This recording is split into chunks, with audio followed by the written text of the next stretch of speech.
اما بعد اعوذ باللہ من الشیطان الرجیم بسم اللہ الرحمن الرحیم یخادعون اللہ والذین آمنوا وما یخدعون الا انفسهم وما یشعرون۔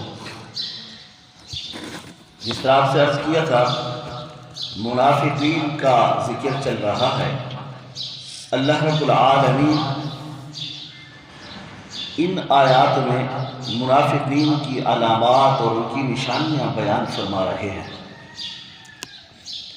فرمایا یخادعون اللہ والذین آمنوا، یہ جو منافق ہیں نا، یہ سمجھ رہے ہیں کہ ہم اللہ کو دھوکہ دے رہے ہیں اور ایمان والوں کو، مسلمانوں کو، اللہ کو ماننے والوں کو، کلمہ پڑھنے والوں کو بھی دھوکہ دے رہے ہیں۔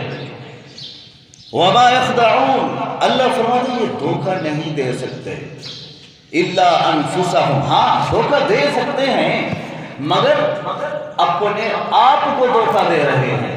نہ ایمان والوں کو دھوکہ دے سکتے ہیں، نہ تو یہ اللہ کو دیکھ کر دھوکہ دے سکتے ہیں، صرف اپنے آپ کو دھوکہ دے رہے ہیں۔ وما یشعرون، اور ان کو اس بات کا شعور نہیں ہے، عقل نہیں ہے کہ ہم جو کر رہے ہیں اپنے پاؤں پر کلہاڑی مار رہے ہیں۔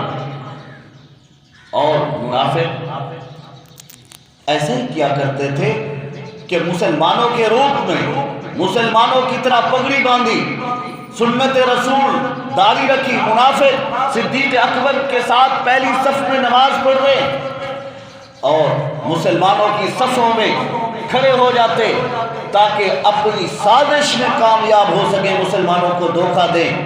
لہذا اللہ نے ان کا راز فاش کر دیا۔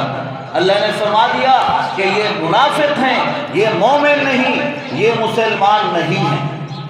عبداللہ ابن ابی رئیس المنافقین، منافقوں کا سردار تھا، اس کا پلان، اس کی سازش کہ اللہ کے رسول کو لوگ باللہ دھوکہ دیا جائے، اللہ کو دھوکہ، مسلمانوں کو دھوکہ۔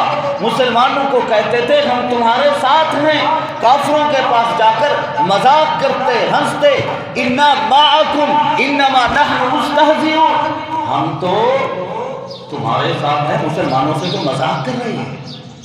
تو میرے بھائیوں، دھوکے والا بندہ کبھی کامیاب نہیں ہو سکتا۔